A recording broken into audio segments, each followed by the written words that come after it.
ರಾಯಚೂರು ಜಿಲ್ಲಾ ಉತ್ಸವ ನಿಮಿತ್ತ ರಾಯಚೂರು ಜಿಲ್ಲೆಯ ಎಲ್ಲ ಇಲಾಖೆಗಳ ಮಧ್ಯೆ ಸೌಹಾರ್ದ ಕ್ರಿಕೆಟ್ ಪಂದ್ಯಾವಳಿಗಳು ನಡೆಯುತ್ತಿದ್ದು, ಭಾನುವಾರ 10 ಗಂಟೆಗೆ ರಾಯಚೂರು ಕರ್ನಾಟಕ ಕಾರ್ಯನಿರತ ಪತ್ರಕರ್ತ ಸಂಘ ಮತ್ತು ಹಟ್ಟಿ ಚಿನ್ನದ ಗಣಿ ಕಂಪನಿ ಮಧ್ಯೆ ಕ್ರಿಕೆಟ್ ಪಂದ್ಯಾವಳಿ ಆಯೋಜನೆ ಮಾಡಲಾಗಿತ್ತು. ಈ ಒಂದು ಪಂದ್ಯಾವಳಿಗೆ ಯುವಜನ ಕ್ರೀಡಾ ಇಲಾಖೆಯ ಉಪನಿರ್ದೇಶಕರಾದ ಈರೇಶ್ ನಾಯಕ್ ಅವರು ಟಾಸ್ ಮಾಡುವ ಮೂಲಕ ಚಾಲನೆ ನೀಡಿದರು. ಈ ಒಂದು ಪಂದ್ಯಾವಳಿಯಲ್ಲಿ ಪತ್ರಕರ್ತ ತಂಡದ ವಿರುದ್ಧ ಹಟ್ಟಿ ಚಿನ್ನದ ಗಣಿ ತಂಡ ವಿಜಯ ಸಾಧಿಸಿತು. ಅತ್ಯುತ್ತಮವಾದಂತಹ ಪ್ರದರ್ಶನವನ್ನು ನೀಡಿ ಪತ್ರಕರ್ತರ ತಂಡಕ್ಕೆ ವಿಕೆಟ್ ಕೂಡ ವಿಕೆಟ್ ಅನ್ನ ಕಾಯ್ದುಕೊಳ್ಳಬೇಕು. 1 ಓವರ್ನಲ್ಲಿ 2 ವಿಕೆಟ್ ಅಂದ್ರೆ ಬಹಳ ದೊಡ್ಡ ನಷ್ಟ ಅಂತ ಹೇಳ್ಬೋದು.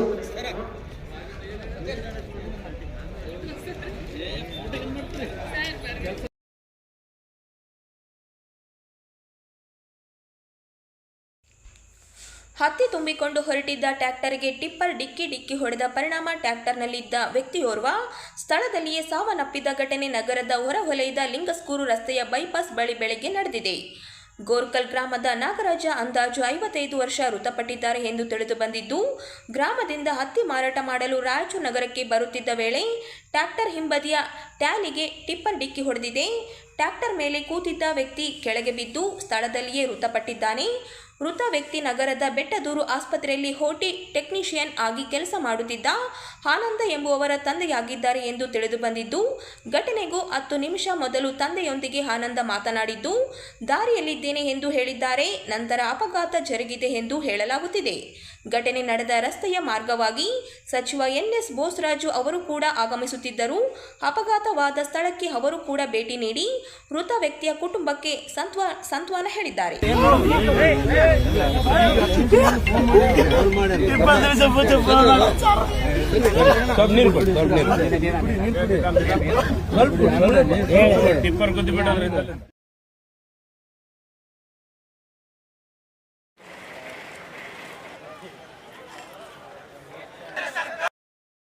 ಭಾರತೀಯ ರೈಲ್ವೆ ಇಲಾಖೆ ಡಿಸೆಂಬರ್ 26ರಿಂದ ರೈಲು ಟಿಕೆಟ್ ದರ ಏರಿಕೆ ಮಾಡಿದ್ದು, ಕೂಡಲೇ ರೈಲ್ವೆ ಟಿಕೆಟ್ ದರ ಏರಿಕೆಯನ್ನು ರದ್ದುಗೊಳಿಸಿ ಮೊದಲಿನ ದರವನ್ನು ಯಥಾವತ್ತವಾಗಿ ಮುಂದುವರಿಸುವಂತೆ ಜಿಲ್ಲಾ ಯುವ ಕಾಂಗ್ರೆಸ್ ಸಮಿತಿಯಿಂದ ರೈಲ್ವೆ ನಿಲ್ದಾಣ ಮುತ್ತಿಗೆ ಹಾಕಲು ಯತ್ನಿಸಿ ಪ್ರತಿಭಟನೆ ನಡೆಸಲಾಯಿತು. ನಗರದ ರೈಲು ನಿಲ್ದಾಣದ ಮುಂದೆ ಪ್ರತಿಭಟನೆ ನಡೆಸಿದ ಯುವ ಕಾಂಗ್ರೆಸ್ ಕಾರ್ಯಕರ್ತರು, ಭಾರತೀಯ ರೈಲ್ವೆ ಇಲಾಖೆಯು 2025ರ ಡಿಸೆಂಬರ್ 26ರಂದು ಟಿಕೆಟ್ ದರವನ್ನು ಏರಿಕೆ ಮಾಡಿದ್ದು, ಸಾಮಾನ್ಯ ಕ್ಲಾಸ್ ಪ್ರಯಾಣದ ದೂರ 215 ಕಿಲೋಮೀಟರ್ ಮೀರಿದೆ. ಪ್ರತಿ ಕಿಲೋಮೀಟರ್ಗೆ 1 ಪೈಸೆ ಮತ್ತು ನನ್ ಎಸಿ ಮೇಲೆ ಎಕ್ಸ್ಪ್ರೆಸ್ ಮತ್ತು ಎಲ್ಲ ಎಸಿ ಕ್ಲಾಸ್ಗಳಿಗೆ ಪ್ರತಿ ಕಿಲೋಮೀಟರ್ಗೆ 2 ಪೈಸೆ ಹೆಚ್ಚಿಸಲಾಗಿದೆ. ಇದು ವರ್ಷದಲ್ಲಿ 2ನೇ ಬಾರಿ ದರವನ್ನು ಏರಿಕೆ ಮಾಡಲಾಗಿದೆ. ಕಾರ್ಯಾಚರಣೆ ಮತ್ತು ಮಾನವ ಸಂಪನ್ಮೂಲ ವೆಚ್ಚವನ್ನು ಸರಿದೂಗಿಸಲು ಈ ಕ್ರಮಕ್ಕೆ ಸರ್ಕಾರ ಮುಂದಾಗಿದೆ ಎಂದು ದೂರಿದರು. ಸರ್ಕಾರ ಮತ್ತು ಇಲಾಖೆಯ ಈ ಕ್ರಮದಿಂದ ಪ್ರಯಾಣಿಕರಿಗೆ ಆರ್ಥಿಕ ಹೊರೆ ಉಂಟಾಗಿ ತೊಂದರೆಯಾಗುತ್ತಿದ್ದು, ದುಬಾರಿ ವೆಚ್ಚದ ಆಹಾರ ಪದಾರ್ಥಗಳಿಂದ ಈಗಾಗಲೇ ಪೋಷಣೆ, ಮಕ್ಕಳ ಶಿಕ್ಷಣ ಹಾಗೂ ಇತರೆ ವೆಚ್ಚಗಳಿಂದ ಜನರು ಬೇಸತ್ತು ಹೋಗಿದ್ದು, ರೈಲ್ವೆ ದರ ಏರಿಕೆ ಮಾಡಿರುವುದು ಅವರ ಗಾಯದ ಮೇಲೆ ಬರೆ ಎಳೆದಂತಾಗಿದೆ. ಕೂಡಲೇ ಏರಿಕೆ ಮಾಡಲಾದ ದರವನ್ನು ರದ್ದುಪಡಿಸಿ ಈ ಮುಂಚೆ ಇದ್ದ ಟಿಕೆಟ್ ದರವನ್ನು ಮುಂದುವರಿಸುವಂತೆ ಆಗ್ರಹಿಸಿದರು.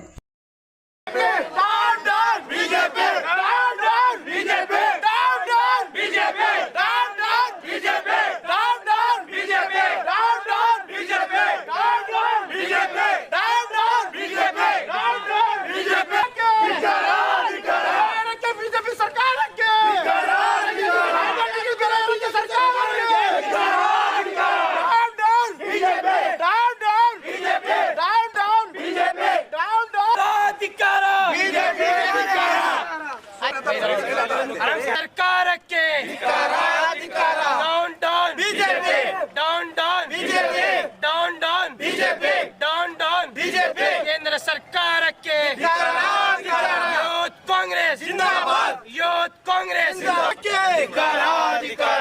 ಬಿಜೆಪಿ ಸರ್ಕಾರಕ್ಕೆ. ಮುಖ್ಯಮಂತ್ರಿಗೆ ಭಾರತ ಸರ್ಕಾರ ನವದೆಹಲಿ ಮಾನ್ಯ ರಾಯಚೂರು ರೈಲ್ವೆ ಸ್ಟೇಷನ್ ಮಾಸ್ಟರ್ ಮುಖಾಂತರ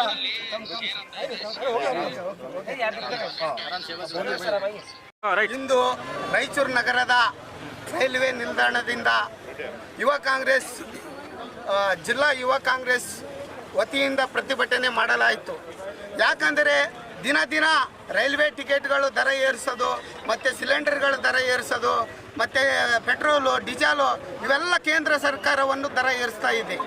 ಇವತ್ತು ನರೇಂದ್ರ ಮೋದಿಜಿ ಅಚ್ಚೆ ದಿನ ಆಯೇ ಅಂತಾರ, ಇವತ್ತಿಗೆ ಅಚ್ಚೆ ದಿನ ಬರುವಲ್ದು. ಯಾಕಂದರೆ ಇವತ್ತು ಕೇಂದ್ರ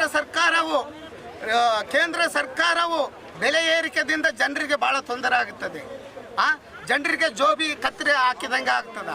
ಯಾಕಂದರೆ ಇವತ್ತು ಉದ್ದೇಶ ಏನಂದರೆ, ಯುವ ಕಾಂಗ್ರೆಸ್ ವತಿಯಿಂದ ಪ್ರತಿಭಟನೆ ಮಾಡಿದ್ದು ಉದ್ದೇಶ ಏನೆಂದರೆ, ರೈಲ್ವೆ ಟಿಕೆಟು ಹೆಚ್ಚು ಆಗಿದ್ದರಿಂದ, ದರ ಏರಿಕೆ ಆಗಿರೋದ್ರಿಂದ ಇವತ್ತು ರೈಲ್ವೆ ಇಲಾಖೆಗೆ ಮುತ್ತಿಗೆ ಹಾಕಲು ಯುವ ಕಾಂಗ್ರೆಸ್ ವತಿಯಿಂದ ಪ್ರತಿಭಟನೆ ಮಾಡಲಾಯಿತು.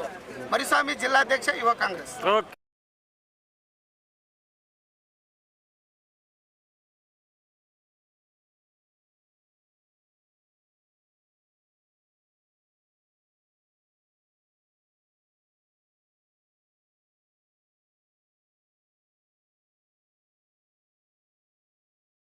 ಕಾರಣೀಭೂತರಾಗಿರ್ತಕ್ಕಂತಹ ಸಂಪಾದಕರಾಗಿರ್ತಕ್ಕಂಥ ಅಧ್ಯಕ್ಷರು ಬಸವಣ್ಣ ಪ್ರಕಾಶನ ರಾಯರು ಇವರನ್ನು ಕೂಡ ನಾನು ವೇದಿಕೆಗೆ ಅವರನ್ನು ಕೂಡ ನಾನು ಸ್ವಾಗತವನ್ನ ಬಯಸ್ತಾ ಇದ್ದೀನಿ. ಕುಮಾರ್ ಮುರಳಿ ಅಸ್ಕೆಹಾಳ್ ಇವರು ನಡೆಸಿಕೊಂಡು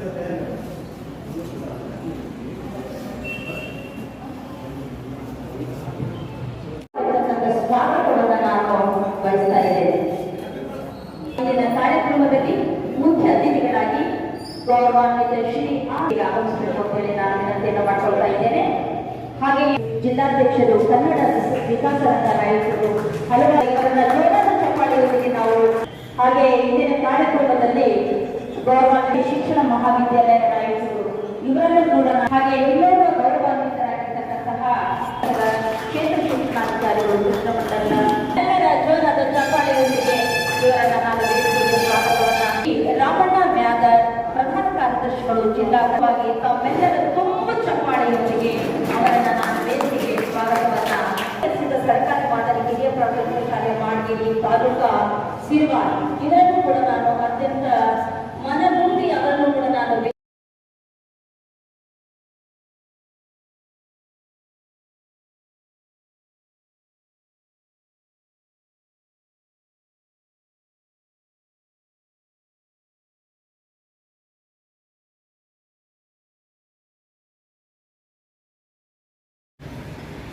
ಅವರು ಮೂಲತಃ ಕನ್ನಡ ಮನಸ್ಸುಗಳು. ಅವರು ನಮ್ಮೆಲ್ಲರಿಗೆ ಪರಿಚಯ ಆಗಿದ್ದು 30-40 ವರ್ಷಗಳ ಶಕ್ತಿಯಲ್ಲಿ ವಿದ್ಯಾಸಂಸ್ಥೆಯನ್ನು ಮಾಡಿ ಕನ್ನಡದ ಜೊತೆಗೆ ನಾಟಕ ಬರೆಯುವುದು, ನಟನೆ ಮಾಡುವುದು, ರಚನೆ ಮಾಡುವುದು ಮುಖಾಂತರ ನಮ್ಮನ್ನು ರೂಪಿಸಿಕೊಂಡರು. ಅತ್ಯಂತ ಕನ್ನಡದ ತೀವ್ರವಾಗಿ ತನ್ನನ್ನು ತೊಡಗಿಸಿಕೊಂಡ ವ್ಯಕ್ತಿಗಳಲ್ಲಿ ಪ್ರಥಮರಾಗ್ತಾರೆ. ಒಂದೊಂದು ಸಲ ಏನಾಗ್ತದೆ ಅಂದರೆ, ಬಹಳ ಪ್ರೀತಿಯಿಂದ ಅವ್ರನ್ನ ಅವರು ಕೆಲಸದ ರಾಕ್ಷಸ ಇದ್ದಾನೆ ಬೃಂದ.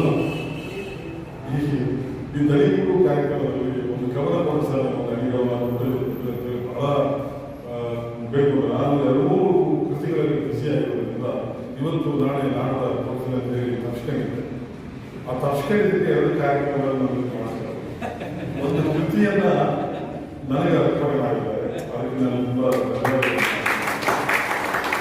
ಮತ್ತು ಈ ಕಾರ್ಯಕ್ರಮದ ಚಾಲೂ ಬೇಡ್ಕೊಂಡ್ರು. ಇದು ಬರೆಯಬೇಕು, ಕಂಪಲ್ಸರಿ ಬರೆಯಬೇಕು. ನಾವು ಮಾಂತೇಶ್ವರದವರು ಬಿಡುಗಡೆ ಕಾರ್ಯಕ್ರಮಗಳಲ್ಲಿ ಎಕ್ಸಾಮು, ಪ್ರಾಕ್ಟಿಕಲು, ಬೇರೆ ಕಾರ್ಯಕ್ರಮಗಳಲ್ಲಿ ಇದ್ರೂ ಕೂಡ ಮಸಿಗೆಗೆ ಹೋಗಿ ಆಹ್ವಾನ ಕೊಟ್ಟು ಕರೆಸಿಕೊಂಡು ಬಂದವರು. ಆ ರೀತಿಯ ಒಂದು ಮೂಲ ಅವರಿಗೆ ಹೊಸಮನೆ ಪ್ರಕಾಶನ ಮುಂದೆ ಅಲ್ಲ, ಕನ್ನಡ ವಿದ್ಯಾಸಂಸ್ಥೆ ಸಮಿತಿ ಆಗಿರ್ಬೋದು, ಬೇರೆ ಬೇರೆ ಕನ್ನಡ ತೂಕಾಗಿರ್ಬೋದು, ಎಲ್ಲ ಸಾಹಿತ್ಯ ಸಂಘಟನೆಗಳಲ್ಲಿ ತಮ್ಮನ್ನು ತೀವ್ರವಾಗಿ ರೂಪಿಸಿಕೊಂಡವರು. ಅದು ಬಹಳ ಪ್ರೀತಿಯನ್ನು ಕೊಡ್ತಕ್ಕಂಥದ್ದು. ಅವ್ರ ಮುಂದೆ ನಾನು ಬಹಳ ಒಂದೊಂದ್ಸರಿ ಬಚಾಕಲ್ಲಿ ಏನೇನೋ ಮಾತಾಡ್ತಿದ್ದೆ. ಆದರೆ ಅವರು ಮೂಲತಃ ಕನ್ನಡವನ್ನು ಅತ್ಯಂತ ಮನೆಗಳಲ್ಲಿ ಈಗ ಪ್ರವೀಣ ಬೇಗವರು, ಶರ್ಷಾದ್ ಬೇಗವರು ನಮ್ಮ ಪ್ರಾಸ್ತಾವಿಕ ನುಡಿಯಲ್ಲಿ ಪಟ್ಟಿಯನ್ನು ಮಾಡಿ ಅವರು ಏನೇನು ಕೆಲಸ ಮಾಡಿದರು ಅದರಂತೆ ಇವತ್ತು ನೀವು ಕಾರ್ಯಕ್ರಮದಲ್ಲಿ ಒಂದು 94 ಜನರ ಕವಿಗಳು ಅಂದರೆ ಹಿರಿಯ ಕವಿಗಳು ಮತ್ತು ಈಗಾಗಲೇ ಬರೆಯಲಾದಂತೆ ಇದ್ದವರು ಕೂಡ ಇದರಲ್ಲಿ ಕವರ್ ಬರೆದಿದ್ದಾರೆ. ಅವರಲ್ಲಿ ನಮ್ಮ ಸುರೇಶ್ ಗೋರ್ವಾಳ ಅಂತೇಳಿ ವೇದಿಕೆ ಮಾಡ್ತಾರೆ, ಅದನ್ನು ಕೂಡ ಗಮನ ಹರಿಸಿರ್ತಾರೆ. ಅಂಥದ್ದು ಪ್ರೋತ್ಸಾಹ ಕೊಟ್ಟಿದ್ದು ಭಾಳ ಸಂತೋಷದಾಯಕವಾಗಿದೆ. ನಮ್ಮಲ್ಲಿ ನಮ್ಮ ರಾಯಚೂರಿನಲ್ಲಿ ಜಿಲ್ಲೆ ತುಂಬ ವಿಶೇಷವಾಗಿ ರಾಯಚೂರಿನಲ್ಲಿ ಅನೇಕ ಪುಸ್ತಕಗಳು ಬಿಡುಗಡೆ ಆಗ್ತವೆ, ಅನೇಕ ಸಂಗ್ರಹಗಳು ಆಗ್ತವೆ. ಎಷ್ಟು ಮೌಲಿಕ ಕೆಲವು ಬರ್ತಾವೆ ಅಂತಂದರೆ ಬೇರೆ ಜಿಲ್ಲೆಗಳಲ್ಲಿ ಕೂಡ ಸ್ವಲ್ಪ ಆಶ್ಚರ್ಯಕರವಾಗಿ ನೋಡ್ತಾ ಇದ್ದೆ. ನಾನು ಮೊನ್ನೆ ಬಸವ ರಾಮಚಂದ್ರ ಫೋನ್ ಮಾಡಿದಾಗ ನಮ್ಮದೊಂದು ಸರ್ಕಾರದ ನಿಯಮ ಆಡಳಿತ ಅನ್ನೋದಿಲ್ಲ, ನಾವು ಪ್ರಾಪರ್ ಚೆನ್ನಾಗಿ ಹೋಗಬೇಕಾಗುತ್ತೆ. ತುಂಗಭದ್ರಾ ನೀರಾವರಿ ವಲಯ ಹಂಗಾಮಿ ಕಾರ್ಮಿಕರ 8 ತಿಂಗಳ ಸಂಬಳ ಪಾವತಿ ಸೇರಿ ಜನವರಿ 11ರಿಂದ ಜಂಗಲ್ ಕಂಟಿಂಗ್ ಹೊಳೆಯುವ ಕೆಲಸ ಮುಂದುವರಿಸಬೇಕೆಂದು ಒತ್ತಾಯಿಸಿ ಜನವರಿ 26ರಂದು ಜಿಲ್ಲಾ ಉಸ್ತುವಾರಿ ಸಚಿವ ಡಾಕ್ಟರ್ ಶರಣ್ ಪ್ರಕಾಶ್ ಪಾಟೀಲ್ ಅವರಿಗೆ ರಾಷ್ಟ್ರಧ್ವಜ ಹಾರಿಸಲು ಬಿಡದೆ ಕಪ್ಪು ಬಟ್ಟೆ ಪ್ರದರ್ಶನ ಮಾಡಿ ಮುತ್ತಿಗೆ ಹಾಕಲಾಗುವುದು ಎಂದು ತುಂಗಭದ್ರಾ ನೀರಾವರಿ ವಲಯ ಹಂಗಾಮಿ ಕಾರ್ಮಿಕರ ಸಂಘದ ಅಧ್ಯಕ್ಷ ಆರ್ ಮಾನಸಯ್ಯ ಹೇಳಿದರು. ಅವರಿಂದು ನಗರದ ಸುದ್ದಿಗಾರರೊಂದಿಗೆ ಮಾತನಾಡಿ ರಾಯಚೂರು 7 ಮೈಲ್ ಗಾಯತ್ರಿ ಗುಡಿ ಆವರಣದಲ್ಲಿ ಜರುಗಿದ ತುಂಗಭದ್ರಾ ನೀರಾವರಿ ವಲಯ ಹಂಗಾಮಿ ಕಾರ್ಮಿಕರ ಸಂಘದ ಸಭೆಯಲ್ಲಿ ಜನವರಿ 26ರಂದು ರಾಷ್ಟ್ರಧ್ವಜ ಹಾರಿಸಲು ಜಿಲ್ಲಾ ಉಸ್ತುವಾರಿ ಮಂತ್ರಿ ಶರಣ್ ಪ್ರಕಾಶ್ ಪಾಟೀಲ್ ಜಿಲ್ಲೆಗೆ ಬಂದರೆ ಗರವ್ ಮಾಡುವ ನಿರ್ಧಾರ ಕೈಗೊಂಡಿದೆ ಎಂದರು. ಜಿಲ್ಲೆಯ ಜೀವಾಳವಾದ ಕಾರ್ಮಿಕರು ಹಾಗೂ ರೈತರು ಎದುರಿಸುತ್ತಿರುವ ಸಂಕಷ್ಟದ ಬಗ್ಗೆ ಏಳಷ್ಟು ಗಮನ ಹರಿಸುವ ಸಚಿವರು ಉಸ್ತುವಾರಿ ಕೆಲಸ ಮಾಡುತ್ತಿಲ್ಲ. ಜಿಲ್ಲೆಯ ಭತ್ತ ಬೆಳೆಗಾರ ರೈತರು ಮುಂಗಾರು ಹಂಗಾಮಿನಲ್ಲಿ ಪ್ರತಿ ಎಕರೆಗೆ 25,000 ರೂಪಾಯಿ ಸಾಲ ಮಾಡಿಕೊಂಡಿದ್ದಾರೆ. 42,000 ಸಂಬಳ ಇದೆ. ಟೆಂಪರರಿ ಅಂತ ನಮ್ಮನ್ನು ಇಟ್ಟಿದ್ದಾರೆ, ನಮ್ಗೆ 12,000 ಸಂಬಳ ಕೊಡ್ತಿದ್ದಾರೆ, ಆ ಸಂಬಳ ಕೂಡ ಇಲ್ಲ. ಇದು ಗೌರವದ ಅನ್ಯಾಯ, ಅಪರಾಧ. ಸೊ ಇದನ್ನ ಮೇಲಿಂದ ಮೇಲೆ ನಾವು ಪ್ರಶ್ನೆ ಮಾಡ್ತಾ ಇದ್ದೀವಿ. ಜೊತೆಗೆ ಅದಕ್ಕೆ ನಮ್ಮ ನಿನ್ನೆ ಸಭೆ ನಿರ್ಧಾರ ಏನ್ ಮಾಡಿದೆ, ಅಧಿಕಾರಿಗಳು ನಮ್ಮ ತುಳಿತಾ ಇದ್ದಾರೆ, ನಮ್ಮ ಪಾಲಿನ ದುಡ್ಡನ್ನು ಕೊಳ್ಳೆ ಹೊಡಿತಾ ಇದ್ದಾರೆ. ಅದಕ್ಕೊಂದೇ ಸುಂದರ ಎಕ್ಸಾಂಪಲ್ ಅಂದ್ರೆ ವಿಜಯಲಕ್ಷ್ಮಿ ಪಾಟೀಲ್ ಅನ್ನುವಂತ ಪ್ರಭಾರಿ ಇಂಜಿನಿಯರ್, ಸಿರಿವಾರ ಪ್ರಭಾರಿ ಇಂಜಿನಿಯರ್, ಲೇಬರ್ ಪೇಮೆಂಟ್ ಲೇಬರ್ ಹೆಸರಲ್ಲಿ ಹೇಳಿದ್ರು 2701 ಅಂತೀವಿ ನಾವು. 1,10,00,000 ರೂಪಾಯಿನ ಸಿವಿಲ್ ಕಾಂಟ್ರಾಕ್ಟ್ ಪೇ ಮಾಡಿ ಅದ್ರ ಮೂಲಕ ಡ್ರಾ ಮಾಡಿಬಿಡ್ತಾರೆ. ಕಂಪ್ಲೇಂಟ್ ಮಾಡಿದ್ವಿ, ಇದೆಲ್ಲ ಪೇಪರ್ಸ್ ಅಂತ ಕಂಪ್ಲೇಂಟ್ ಮಾಡಿದ್ವಿ. ಕೇಸ್ ರಿಜಿಸ್ಟರ್ ಆಗಲಿಲ್ಲ, ಸಸ್ಪೆನ್ಷನ್ ಆಗಲಿಲ್ಲ, ಡಿಸ್ಮಿಸ್ ಆಗಲಿಲ್ಲ, ಎನ್ಕ್ವೈರಿ ಆಗಲಿಲ್ಲ. ಇದೇ ರೀತಿ 3 ವಿಭಾಗದಲ್ಲಿ ಲೇಬರ್ ಪೇಮೆಂಟ್ಗಳಲ್ಲ. ಎವರೇಜ್ ನಮ್ಗೊಂದು 22ರಿಂದ 25 ಕೋಟಿ ಬೇಕು ಸಂಬಳಕ್ಕೆ, 22ರಿಂದ 25 ಕೋಟಿ ಬೇಕು. ಸಿವಿಲ್ ಗುತ್ತಿದಾರಿ ಪೇಮೆಂಟ್ ಮಾಡಿ ಡ್ರಾ ಮಾಡಿಕೊಳ್ಳುವಂತ ಯಥೇಚ್ಛ ಸುಲಿಗೆಗೆ ರುಚಿ ಉಂಡಂತ ಆ ಜನ ಇವ್ರ ಮಾತು ಕೇಳ್ತಿಲ್ಲ ಅಂದ್ರೆ ವಿಷಯ ಏನಂದ್ರೆ ನಮಗನಿಸ್ತದೆ ಇವ್ರ ಮಾತು ಕೇಳ್ತಿಲ್ಲ ಅಂದ್ರೆ ಆ ಅಂದಾಜು ಕೂಡ ತಪ್ಪಾಗತ್ತೆ ಅಂತ. ಈ ವಿಷಯ ಸಂಪೂರ್ಣ ಮಂದಾಟ ಮಾಡಿದ ಮೇಲೆ ಕೂಡ ಜಿಲ್ಲಾ ಉಸ್ತುವಾರಿ ಸಚಿವರಾದ ಶರಣ ಪ್ರಕಾಶ್ ಪಾಟೀಲ್ ಅವರು ಮಾಡೋಣ ನೋಡೋಣ, ಮನೆ ಕೂಡ ಬೆಳಗಾಂ ಅಧಿವೇಶನಕ್ಕೆ ಹೋಗಿ ನಾವು ಮಾತಾಡಿ ಬಂದಿದ್ವಿ, ಲೆಟರ್ ಕೊಟ್ಟು ಬಂದಿದ್ವಿ. ಜನವರಿ 11 ಬರ್ತದೆ, ಡ್ಯಾಮ್ ಬಂದಾಗುತ್ತೆ, ಕೆಲಸ ಬಿಡುಗಡೆ ಆಗುತ್ತೆ, ಪೇಮೆಂಟ್ ಇಲ್ಲ, ಏನ್ ಮಾಡ್ಬೇಕು ನಾವು ಅಂತ. ಇಲ್ಲ ಕೂಡಲೇ ಮಾತಾಡ್ತೀನಿ, ಪರ್ಫೆಕ್ಟ್ ನಮ್ಗೆ ಯಾವ ಪತ್ರ ಇಲ್ಲ, ಯಾವ ಆಕ್ಷನ್ ಇಲ್ಲ. ಈ ಭ್ರಷ್ಟ ಅಧಿಕಾರಿಗಳ ಮೇಲೆ ಕ್ರಮ ಜರುಗಿಸೋದ್ರ ಬದಲಾಗಿ ಇವರು ಬೆನ್ನಿಗೆ ನಿಂತವರೇ ಜಿಲ್ಲಾ ಉಸ್ತುವಾರಿ ಸಚಿವರು ಅಂತ ಕೇಳಿದ ಮೇಲೆ ನಮಗೆ ಆಘಾತ ಆಗಿದೆ. ವಿಜಯಲಕ್ಷ್ಮಿ ಪಾಟೀಲ್ ಬೆನ್ನಿಗೆ ನಿಂತಿದ್ದು ಜಿಲ್ಲಾ ಉಸ್ತುವಾರಿ ಸಚಿವರಿಗೆ. ಯಾರು ಕೂಲಿ ಕೊಡ್ತಾ ಇಲ್ಲ, ಯಾರು ಭ್ರಷ್ಟಾಚಾರ ಮಾಡ್ತಾ ಇದ್ದಾರೆ, ಯಾರು ಮ್ಯಾಂಡೇಟ್ಸ್ ಮಾಡಿ ತಿಂತಾ ಇದ್ದಾರೆ, ಅವರ ರಕ್ಷಣೆಗೆ ಜಿಲ್ಲಾ ಉಸ್ತುವಾರಿ ನಿಂತ ಮೇಲೆ ಇದು ಆಘಾತಕಾರಿಯಾದ ವಿಷಯ. ಅದಕ್ಕೆ ನಾವು ನಿರ್ಧಾರ ಮಾಡಿದ್ವಿ ಏನಂದ್ರೆ ನಮಗೆ ಉತ್ಸವ ಮಂತ್ರಿ ಬೇಕಾಗಿಲ್ಲ, ಉಸ್ತುವಾರಿ ಮಂತ್ರಿನೇ ಬೇಕು ಅಂತ. ಉತ್ಸವಗಳು ಬೇಕಾಗಿಲ್ಲ, ಜಿಲ್ಲೆ ನಲುಗ್ತಾ ಇದೆ ಅಂತ. ಮುಂಗಾರು ಹಂಗಾಮಿನ ಭತ್ತ ಬೆಳೆಗಾರರು ನಾಶ ಆಗ್ಬೋದು. ಪ್ರತಿ ಎಕರೆಗೆ 20, 25, 30 ಸಾವಿರ ರೂಪಾಯಿ ಲಾಸ್ ಆಗಿದ್ದಾರೆ ನೆಲ್ ಬೆಳೆದವರು. ರೋಗಗಳು ನಿಮ್ಗೆ ಯೂನಿವರ್ಸಿಟಿ ಇತ್ತು, ಯೂನಿವರ್ಸಿಟಿಗೆ ಯಾವ ಪ್ರೊಫೆಸರ್ ಗವರ್ಮೆಂಟ್ ಆ ವೈರಸ್ ಒಂದು ಕಡಿಮೆಕ್ಕಾಗಲಿಲ್ಲ.